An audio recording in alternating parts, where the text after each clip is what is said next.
അനേക പ്രിയപ്പെട്ടവരുടെ വീടുകളില് ഇന്ന് ഇതാണ്, ഒരു സമാധാനവുമില്ല, ഒരു സ്വസ്ഥതയുമില്ല. അവിടുത്തെ കുഞ്ഞുങ്ങൾക്ക് സമാധാനമായി കിടന്നുറങ്ങാൻ കഴിയുന്നില്ല. എന്തുകൊണ്ടാണ്? പാപമാണ് ഇതിന്റെ കാരണം. പാപത്തിന്റെ അനന്തര ഫലമാണ്, പാപത്തിന്റെ പ്രവൃത്തിയാണ് ആ കുടുംബത്തെ വേട്ടയാടിക്കൊണ്ടിരിക്കുന്നത്.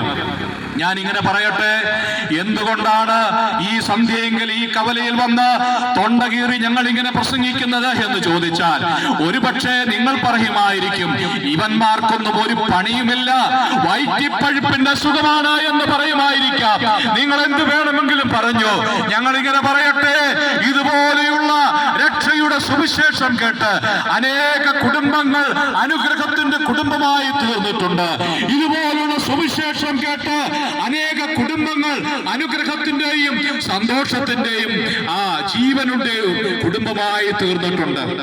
അതുകൊണ്ടാണ് ഞങ്ങൾ ഇങ്ങനെ പോയി ഓരോ കവലകളിലും പോയി പ്രസംഗിക്കുന്നത്.